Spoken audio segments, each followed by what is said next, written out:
Hello and welcome to the Home Care Millionaire Podcast, the show where compassion meets prosperity. I am Paul Tembande, alongside my beautiful wife Joan here. We're honored to be your hosts. Together, Joan and I have built a home care agency from a little over $12,000 credit card loan. Okay, some people called it a gamble at that time. We've built it into an 8-figure business, serving thousands of families over the years. And now we're here to share the lessons, strategies, and the mindset shifts that help us get there so that you can too. We launched this podcast because the home care industry is often misunderstood. Too many people don't see the sacrifices owners and their caregivers make every single day, or the powerful impact agencies have on seniors and their communities. And truthfully, we looked around and realized there were not many podcasts out there shining a light on this industry. So we felt called to create the Home Care Millionaire Podcast. This podcast is designed for the purpose-driven provider.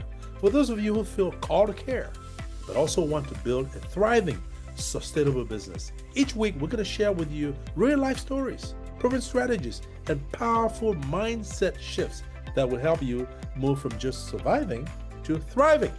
Absolutely. Our tagline says it best. Compassion is your calling, wealth is your reward.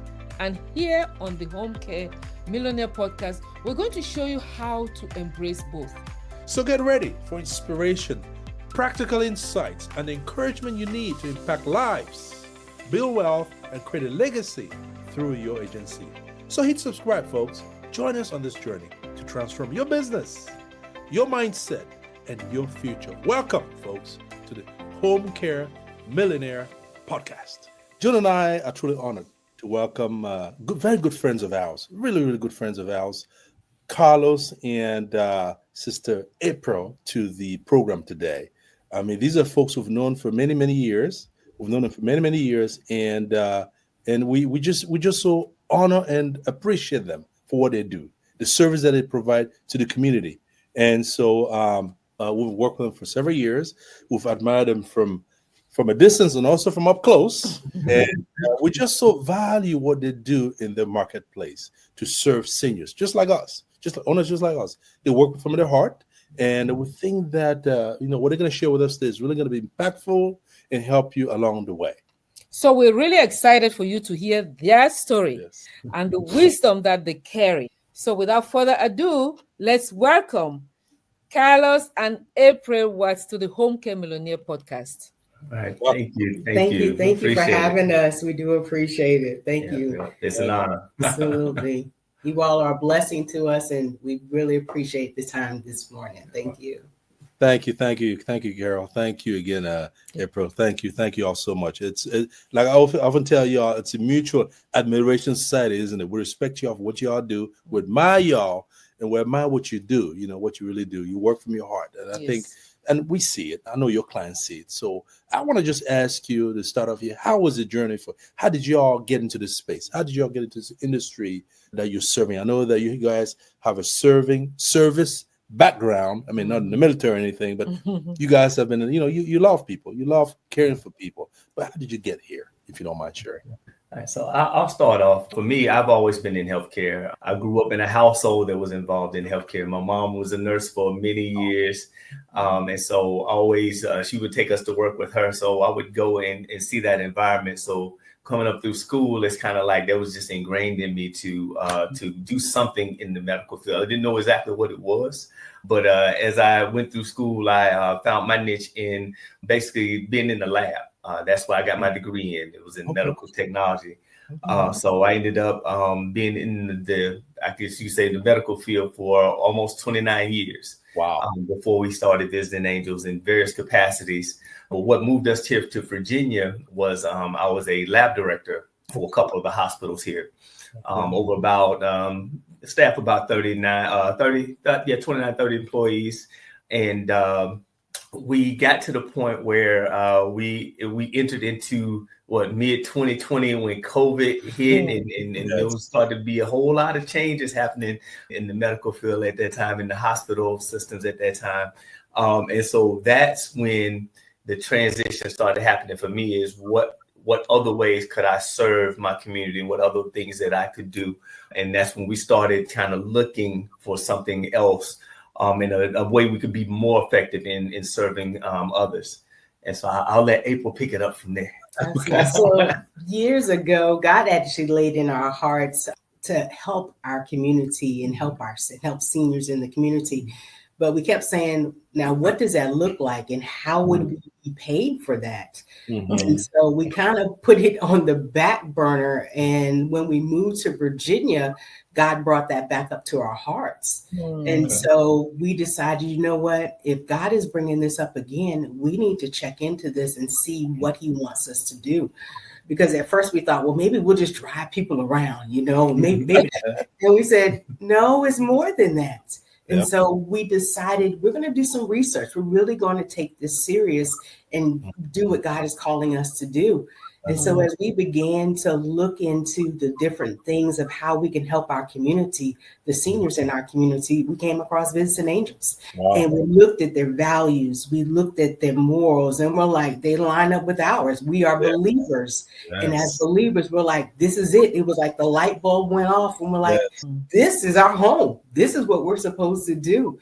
And as Carlos didn't mention, we both stepped out on faith, and we didn't look behind. We left our jobs. Wow. A blessing. As I like to tell people, we hadn't missed a meal. We probably did, but we hadn't missed a meal. Praise God. God has sustained us, and he has taken care of us on this journey. And we look at this as a ministry to help. And we know that as we do that, we will continue to be successful, just because we keep that first and foremost. Absolutely. Wow. April, that's amazing. Thank God you answered that call. Yes. Right. Thank God you answered that call. Yes. Like us, we had to step away from our jobs too. So it's amazing how God can direct your path. Yes. Absolutely. And now you're making such a huge difference in your community for your employees and the clients you serve. Now, you mentioned COVID and all the likes, and we know starting a business, especially around that time, there are challenges. What were some of the challenges you faced in the early days, and how did you navigate navigate those challenges to be successful as you are today? I want to say this one part about that. This was funny. When we went through orientation, Larry, the CEO for Visiting Angels, said, you all are some special people to start a business, because there was several of us that started during that time. Wow. And we were the first online course that they had done for new people. And he said, you all are special to do this during COVID. He said, y'all have some guts to do this. But we knew we were stepping out in faith. So at the end of the day, we knew we had God helping us get through it. And there were challenges, just as you said. COVID was not only one. We had to work on finding staff. Our licensing was put off simply because of the things that started in the beginning with us. Correct. The caregivers, the same way, we had to be creative in finding people, because you really couldn't have that interaction, and it couldn't be a lot of people close. So we had a lot of challenges in the beginning, but it's been a beautiful journey. It has really been a beautiful journey. So I'll let you add to that as well. Awesome. It took probably about 6 months, because of COVID and everything that was going on at the time, for the state to even do our initial inspection. So even we officially started the business in the summer of 2020, we didn't actually open until the beginning of 2021, because it took us that long to even get our state inspection done. And they even did that virtual because of everything that was going on. So there was definitely some delays in getting started. But the one thing that I can say that kept us motivated is that we knew for a fact that we were called to do it. One of the things that we found out later is with the map of Visiting Angels franchises, and how basically most of the country is already covered in franchises. When we talked to Visiting Angels initially about our area, they looked at it and said, oh, your area is open. It's available. You don't have to buy it from nobody. You can just purchase it straight up. And at that moment, when we looked at them, they showed us the map of everything else and showed our area, the counties that we live smack dab of, was open, we was There like, you go. Yeah. Yeah. and then once we got the class and we met some of the other people that were coming on as brand new owners, and we heard that they had to move from across the country and from different places to start theirs because they had to buy an existing one. We were the only ones that were starting from zero. Amen. We knew it was meant to be. Yes. So knowing that God had lined all that up for us kind of gave us the courage to go through those tough times. Even though things, like I said, we went 6 months just me and her in here putting chairs and tables together and just getting the office set up. Listening to music as we did it, no phones ringing or whatever. But one of the things we told each other during that time when we was doing all that setup and getting ready for the start of it was that enjoy the quiet now, because there's going to come a time when these phones are going to be ringing off the hook. Amen. And so we were calling it ahead of time and saying, you know what, it's coming. Of course. Coming. So that was our major challenge was all of the delays that it took us to get started. It even took us 9 months for the VA. Once we applied to get the Veterans Affairs part of our business started, it took them 9 months to get back to us and to get approved. So everything just seemed like it just took, was taking forever. But at the end of the day, it all got done. That's right. And like April said, we didn't miss a meal. We hadn't missed a payment on anything. Let's do it all. It sustained us. And so it just gave us even more and more faith that this thing is going to work out. Let me follow up with a question. That's awesome, by the way. I mean, I was going to say some things, but that is awesome. I mean, it's I know, Joan, just a quick minute. I want to kind of hit back on this thing about answering the call, though. You know what I'm saying? I mean, it's so important in it. I mean, the fact that y'all answer the call of service, you went in faith. Your faith was strong enough for you to say, let me do it. He's going to, because like I said, if God is your partner, who can be against you? That's right. Who can be against you? So please go ahead. Yeah, I was going to say, I mean, we were really hit also during the COVID months. In fact, there was a period of 2 weeks where we lost about 70 clients. 7-0. 7-0. Hello. Yes, and it was challenging. I just wanted to have you look back at those days, right? And look at the market today with the challenges in finding quality caregivers. What have you learned, and what did you do to help you still source quality caregivers then and now? So back then, what we did was we actually first talked to some other owners. We were fortunate enough to have, because starting off, you have to have somebody who is willing to vouch for you, that has been an administrator that's been in the business for at least a year. So we were fortunate enough to find one of our neighboring business angels in Lynchburg, Mike Norfield, who reached out to us, and we talked to him extensively. And Mike was the one that said, you know what? I'll take y'all under my wing and show y'all how, and be your administrator for your initial inspection. And so that was a blessing in itself. Mike actually came and sat down and had lunch with us a couple times, and we went out to eat and came and saw our office and gave us basically all of his files, like all of the contracts and procedures and all of those things. He shared all of that stuff with us. He didn't hold anything back. Whatever y'all want, whatever you need, he said, I'll send you, email you the copy of it. He said, just adapt it to whatever you're doing, adapt it to your stuff. And so he gave us all of that. And so that actually helped us out. And one of the things that he told us to do was, as far as advertising for jobs, was to get on, I think it was Hierology. That's right. Is what he suggested. So we got with Hierology. Yep. And Hierology uses different platforms, Indeed, and all those different types of things. And so that worked out for us. So once we got on there, we started advertising here and there, putting a job here and there. Now, the thing that I learned during that time was I was just putting like one job out, I get it filled, and then I take it off. I put one job out, take it off. So it was always like it was a a gap in getting applications. Right. And one of the things we learned from, I think it was Karen Austin. I think so. Like, you're always hiring. See, no matter whether you have an opening or not, whether you have a client that's waiting or not, you're always hiring. And I said, you know what? That makes sense. So what I've done now over the years is I've put out multiple applications. I keep one general one out there overall, and then I put some out for different locations for the different areas and towns and counties that we cover, and I leave them there. And in Hierarchy, you can set them up to automatically update and put them out brand new every 2 or 3 months or whatever. And so now I keep applications coming in, no matter whether we have a client waiting or not. And that way I keep a fresh influx of applicants coming always. And so that has helped us out immensely. And so sometimes we may have clients waiting on caregivers, and sometimes we may have caregivers waiting on clients. Yes, we know. There you go. So that's okay. So I've learned to just keep it out there and just keep adding to and keep tweaking them here and there. But overall, just keeping our area covered with job openings so that people are constantly seeing them. One other place that we also advertise is at the colleges. A lot of people have job boards, and we have learned to get acquainted with some of the people who are in charge of those things. And now we have people actually reach out to us firsthand because we built those relationships with them.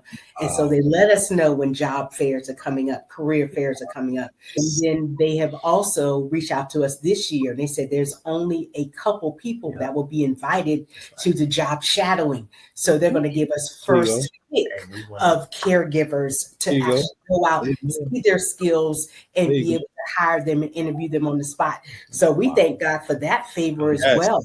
But it's all about being connected to people and showing them that you genuinely care. And here's the beautiful thing about that. One of the people that are in charge of inviting agencies into that, correct, took care of their father-in-law. And we did such a good job of it. We didn't know what the lady did. And she happened to call us one day and she said her name. We were like, wait a minute. She said, yes. She said, you took care of, she said, man, because y'all did such a good job of that. She said, I know how quality care you get. And I know your character. She said, I want to personally invite you to be a part of our job. Oh, isn't that nice? So you never know who you're serving and who they're connected to. That is it. Wow. That speaks to the quality of care you provide, speaks to your reputation in your market. That's amazing. Yes. Your previous strategy was leading you to feast or famine, and now you have a constant flow, influx of good caregivers, right? And I think it goes again back to your faith too. I mean, you believe you're going to serve thousands of people. That's why you're hiring.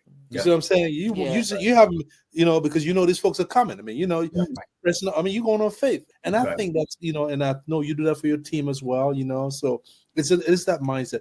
I like we began the interview talking about service. It's about service. It's about, and I know that, we do in our office, we look at every client that comes through the door or through the phone as it could be our mother, our grandmother, or our dad or our granddad. Because I think when you approach it from that standpoint, it's always going to work out. You're going to do it right. You're going to do right by the client, by the senior, and like you said, I mean, because of the quality work y'all did, the family members able to invite you. You couldn't have paid for that, could you? Nope.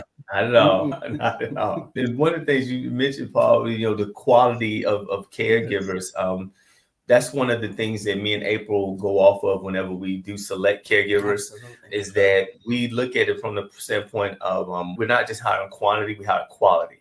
And so one of the questions we ask ourselves when it comes to that is, will we hire them to take care of our own parents? That's right. And if we have any doubt or any question about it, we don't hire them. That's right. So we maybe could have grown at a faster rate, but it wouldn't have had the quality that we would want. Exactly. And so we chose to grow slower, but to grow with more quality and then build that reputation of quality. Oh yeah, it's key because, like I said, if you had sent the wrong person to that home, the family, they wouldn't have called you to come for the the job fair. You see what I'm saying? So it's all about putting the good out there, and doing it from your heart, which is what we really, really love. I mean, this is. I like your creative marketing, hiring. I like that part. I mean, because a lot of folks don't look at it from that vantage point, But I believe that when you're hungry, you want to do the right thing. Again, not I'm gonna go to faith again because that's where we get our strength. Right. Almighty God will show you the way. Yes. If you're in for you're doing the right thing, He's gonna show you the way. He's not gonna leave you. And I think that happened here. You want to go ahead? Yeah, just to add to that, he says, where He leads, He provides. Yes. Right? Look at that.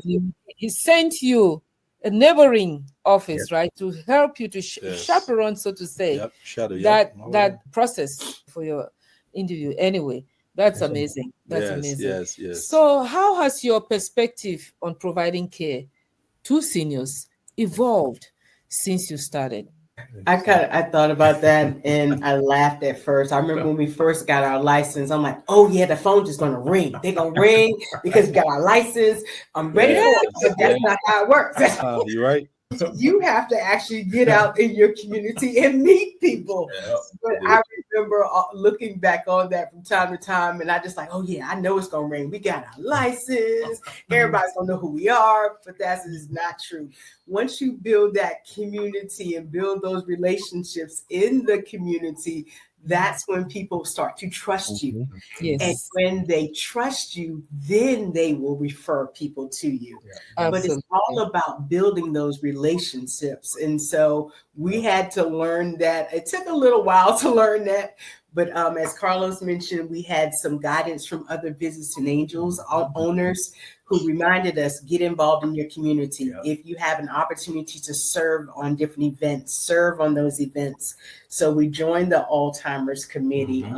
We were actually in our area on the executive board, making sure everything went smoothly, planning out the events, joining your local chamber of commerce and being involved in those. We were in the aging in place committee, making sure that people knew that we were there and we were here to help and serve. Yes. So when we started doing those things, people would recognize us and they said, hey, we saw you there. We saw you there. Yep. We actually have somebody that you may be able to help. Yeah. So that's how it actually started evolving when we realized, hey, you can't just sit and wait for the phones to ring. Yeah. You got to be out there and let people know that you are available and ready to serve. Yeah. Some things that I run into sometimes, and that reminds me that I always need to continue to push, is when they say, well, you know what?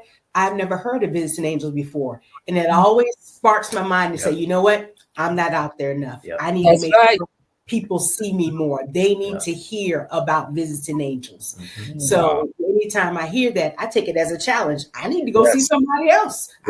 To somebody else, because I know we're good at what we do. We want people to know that we are here to provide wonderful care for them and quality care for them. And we will be reliable and consistent to make sure they get the care that they actually deserve. Yeah. So absolutely. Yeah. Thank you for sharing that, because and those are some of the misconceptions, right, that those coming into the industry have. You got your license, you're good to go, right?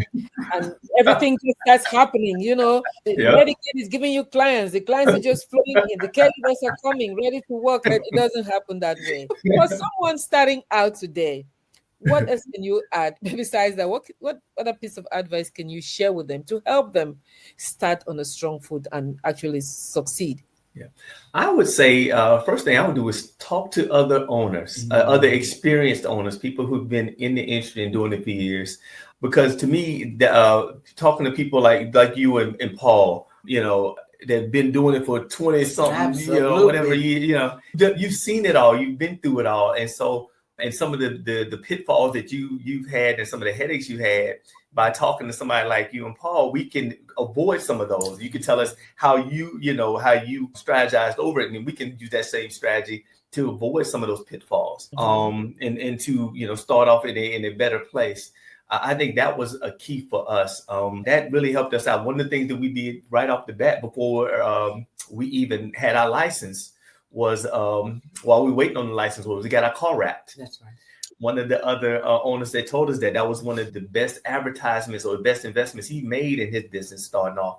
And so we got it wrapped with one of the nice ones with it actually said what we did on the side of it and everything. And so we would drive that around town. When the phones wasn't ringing, I would just get out in the car, just drive around. I would go park in the hospital parking lot right up front. There you go. At the local grocery store and park right up front, park near the handicap spaces. So I would go and do that. And what we started hearing from other people, oh my God, yeah, y'all are Visiting Angels. I see y'all cars everywhere. We ain't got look. I was driving around so much they thought we had like 3 4 cars. I said, we got but one. So that was one of the things that I would say, yeah, talking to other owners, we getting those just little nuggets that you can take and run with. And that was one of the things he told us. He's like, he said, when the phone's not ringing, he said, take whatever you got logo, if you got a coat, jacket, the car, whatever. He said, just go out in the community and walk around. And so that's what we did. We rode around, walked around, and people just started calling and talking. Yeah, we see y'all everywhere. No, it's just me. Wow. That's a great piece of advice. Yes. Because visibility, right? Yes. It just lifts your name in front of, Yes. Puts your name in front of The them, people, yes. in front Right. of people. It does. So It that's does. a very great Yeah. advice for someone Thank starting you. out. Thank you. Well, April and Carlos, thank you all so much. What are some parting last words you might want to share? If somebody, I don't know if you asked that, I mean, did we cover everything? Or there's some nuggets you want to leave with our audience here, folks who are in there, who are maybe having a hard time getting things squared away? I mean, are there some parting, nuggets you want to leave with, words of wisdom you want to just leave with the audience here before we call it a wrap? Well, one thing I would definitely say is be consistent. When you are marketing, number one, be consistent in the community. Let people see you. Mhm. When they see you at events, when you show up to partner with them for their events, you're holding those bonds together. Mhm. So when they need somebody, you're going to be top of mind. Yes. But if you decide that you're going to wing this by yourself, no one's going to even know who you are. So you must keep those relationships going. Even if you're just stopping in to say hello to people, you are on my mind. That goes a long way, just to say hello to somebody and you let them know that you were thinking of them. The other thing I would like to remind people is that when the phone's not ringing, you need to get up and do something about that. You need to go talk to somebody. You need to go see somebody. You cannot wait for that phone to just ring, because it's not going to. You are responsible for driving your business. Yes. So yes, as Paul, you have said, yes, we do things by faith, but if you're not moving, God has nothing to work with. So Exactly. you got to get started, something going. And when you get something going, he will bless what you have put your hands to. So that is one thing we have learned. Continue to push forward, and your days will always continue to get better. Yeah. Awesome. Wow. I love it. Wow. I love Wow. it. Wow. I know Carlos has some words of wisdom too. Thank you, Sister April. Thank you. I was going to say, April said the key word, relationships. Yes. That was actually the one thing that brought us to Visiting Angels, and we knew we were in the right place, because we had looked at once we decided on home care, and that's what we wanted to do. We had actually looked at and vetted other home care organizations. But the one thing that stood out when we heard Larry speak was he said, forget about the money. And we'd never heard anybody else say that. At all the other interviews and things we did, we didn't hear anybody else say that. He said, don't think about money. He said, money is not the thing to set your goals on. He said, set your goals on building relationships. And building relationships with your community, building relationships with people, building relationships with all the other businesses around you, and getting in the community. He said, and that will produce the money or the dollars or the business. That will bring the business to you. But show people who you are and be genuine in your relationships. And I think that was a key moment for us. And that let us know too, we were in the right place. That's right. Awesome. Because the values met up. Yes. Wow. Thank y'all so much. Thank you. I know, great. like I said, y'all have run a very busy and big office. We know that. And we just ask for Almighty to continue to bless you, what you do. We thank you for blessing us and our audience this morning. And thank y'all so much. Thank y'all so much. And I think that's all we have to say. We're going to let the folks, we're going to let the Carlos and Sister April go back to work. We're busy, we don't want to. We took valuable time out of your prime time, as it were. But we just thank you for answering the call again, because it's about answering the call. So thank y'all for doing that. All right. Y'all have a pleasure. And God bless. Thank you so much. Thank you so much for joining us today on the Home Care Millionaire Podcast. We hope you found inspiration, encouragement, and practical tools you can apply right away in your own journey. Our mission is simple, folks: to shine a light on the incredible impact that home care owners and their caregivers make every single day, and to give you the mindset, strategies, and faith-filled wisdom to build both purpose and prosperity. Because here is what we believe: compassion is your calling, wealth is your reward. If this episode spoke to you, we'd love for you to subscribe so you never miss an episode. And if you like more resources or have questions for Paul and I, just head over to askjoanandpaul.com. We'll be honored to connect with you there. Until next time, folks, remember, you have what it takes to build wealth, create freedom, and leave a legacy through your agency. We're here cheering you on every step of the way. Bye for now.